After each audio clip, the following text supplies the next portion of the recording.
Today we are going to be canning stock. So whether you're making chicken stock or beef stock, they both have to be pressure canned. And I know a lot of people get confused on that, thinking there's no meat in the jars. It still needs to be pressure canned. So we're going to go through all of the steps of this today to teach you how to can and all the safe practices. If you're just meeting me, my name is 𝐂𝐎𝐍𝐄𝐄𝐲 and I teach families how to save money on groceries. And one of those ways is by doing some of the skills that my grandma and my great-grandma used to do. So making stock is something that is so easy to do. We made a complete playlist of this to make beef stock, chicken stock, and make it freezer safe. But if you're taking this extra step to make it shelf stable, then it needs to be pressure canned. So if you're interested in learning how to pressure can, let me teach you all the safe ways to do it. This is my pressure canner. It is an All-American 921, and I got it because it's not too big. Some of them are too tall and I would not be able to reach all the way down to the bottom. But it's a perfect size for me because it will fit 7 quart jars in it, or 14 of the pint-sized jars at a time.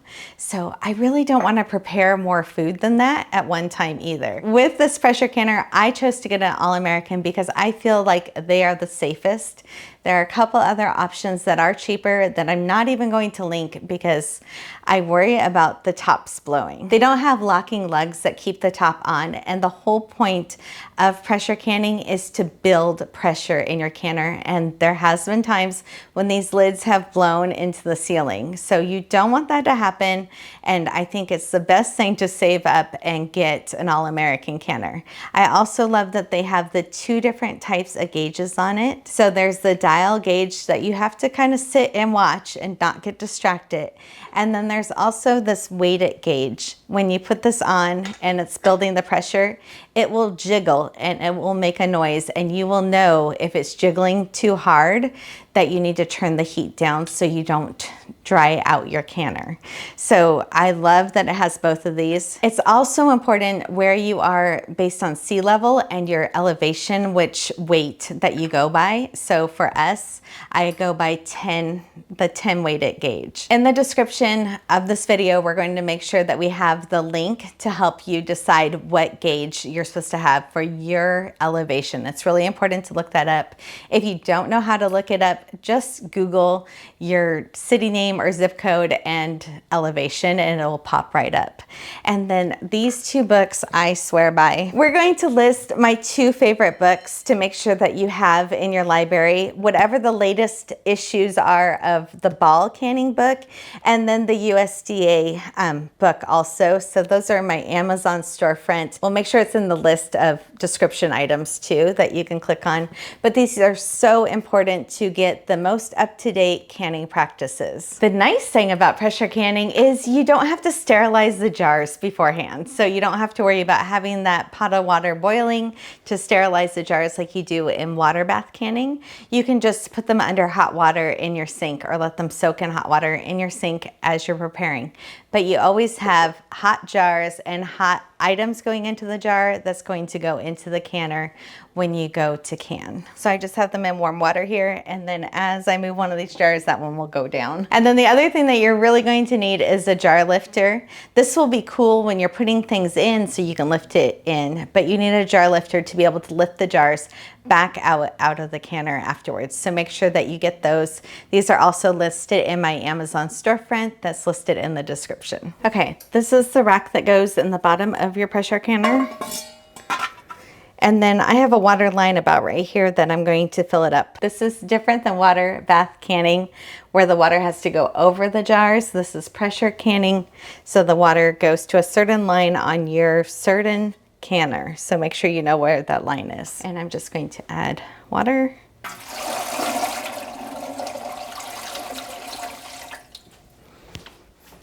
It takes like 4.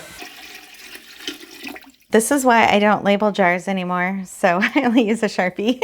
I feel like so bad taking those pretty labels off, but they never match. Anyways, here's the jar of broth that we're going to use.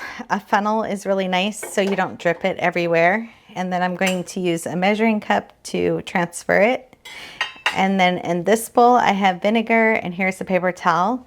After I fill up the jars, I'm going to take the wet paper towel and the vinegar and clean off any residue that's on the top of the jar. And then it's going to have 1 inch of head space, which is to this line right here on the jar, so don't fill it up past there. These lids are just sitting in some warm water just to make sure there's no dust or debris on them. And you have to try to really not touch that seal and get your hand oils on them when you're putting them on. So vinegar, then it goes on. Then you're gonna put the lid on finger tight, and finger tight means what you can do with these fingers. So it's gonna go like that, and not over tight. If you over tighten it, then your lids are gonna buckle and they're not going to seal. And if you under tighten them, then they're just going to bubble out. So it's a learning curve to do this. And then since the canner's not hot, you can pick this up with your hands and put it into the canner for this. But if it was a water bath canner, don't do that because the water would be boiling. So anyways, when this is filled up, it's going to go into the canner, and we're going to have 7 in there in just a moment. So I'm just dipping in distilled white vinegar, and it's going to go around on the rim here. And I'm going to put a lid and a ring. There we go. And then finger tight. And then that liquid is hot, so be careful. It's just going to go right down in there. Okay, there's in the canner. And then this arrow lines up with that. See, and then you twist it. There's 2 of those. I'm gonna make sure that they're both, okay. All right, this is important. So you lift up the lugs opposite sides. So you lift them up, you don't tighten them yet. You just lift them up and put them in place, and lift them up and put them in place. Lift them up and put them in place. And before the stove gets hot, I just noticed there's water here, and I wanna wipe it up real quick. Okay, well, I have a dry, cold stove. Okay, now you tighten them opposites. And tighten opposite. And when you go to take them off, you do the same thing in reverse. So loosen them a little bit each opposites, and then you take it down, and then you're gonna twist it and lift it up a little bit off and set it to the side, just a little bit. Then you're going to wait. After this is done, when you go to take the lid off, you loosen all of these, and then release them, and then you lift this off, and you just crack the lid just a little bit, just to kind of let the air acclimate to the outside temperature. And you let that sit for about 15 minutes before you even take the lid off all of the way, or all the liquid will siphon out of your jars. So now that this is all tightened up, I'm going to turn this on high, and I'm going to take my gauge. So this is my gauge. We have a link in the description so you can look up what your gauge needs to be, but mine needs to be on 10 for my elevation. So it's either 5, 10, or 15.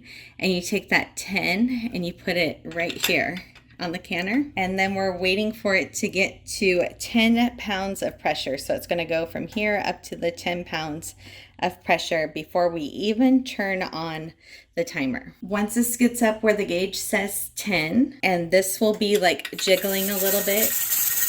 It's not hot right now, so I can touch it. That's when you turn on the timer.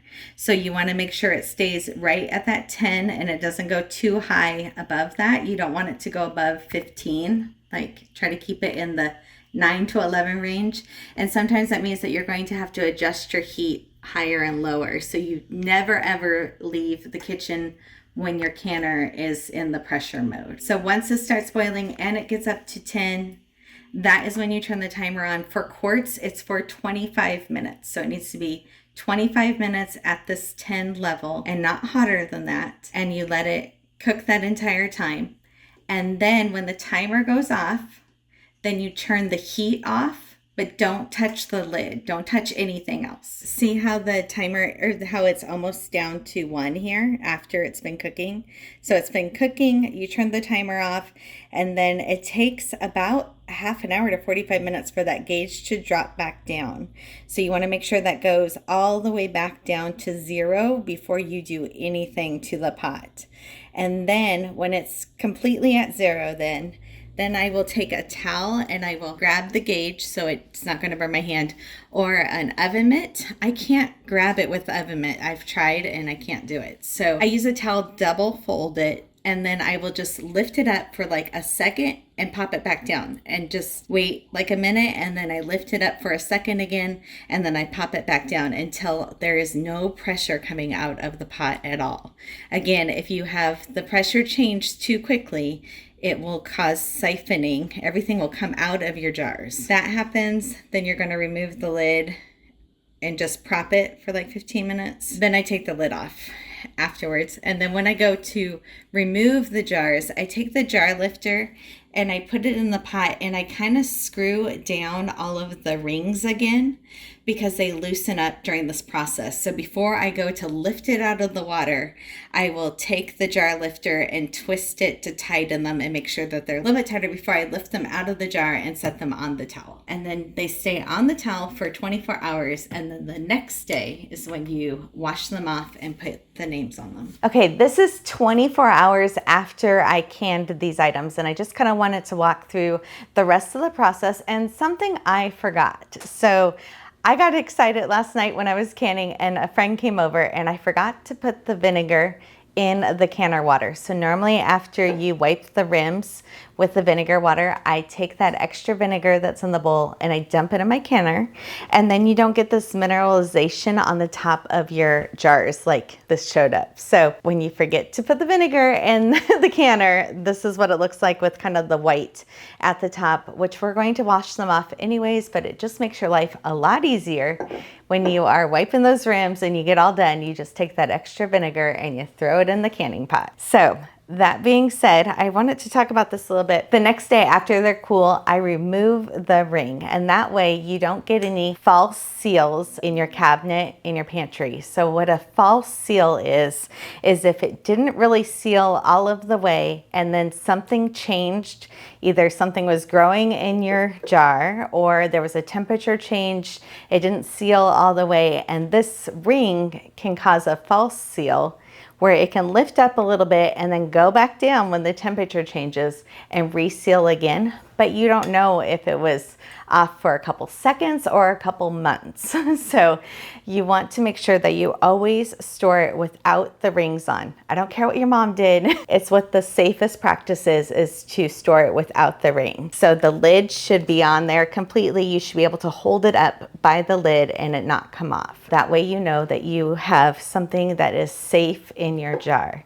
If it does pop for some reason, and you didn't can it properly, those items in that jar can be really harmful. So it's always really important to follow a correct recipe and follow proper procedures. So for this, you know, that it was pressure canned and not water bath canned.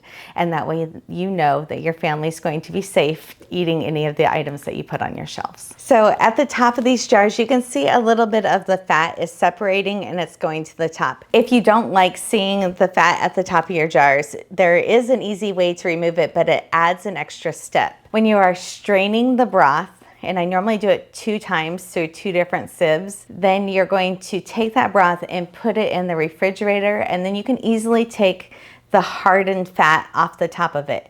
But it has to be reheated again before you pour it in the jars to put in the canner. So if you don't like the look of the fat at the top of this in your jar, in your pantry, you do need to do that extra step to put it in the refrigerator, then remove the fat, but you have to heat it to boiling again before it goes back into hot jars. So it is an extra step. I personally like to keep the fat in there because fat is flavor.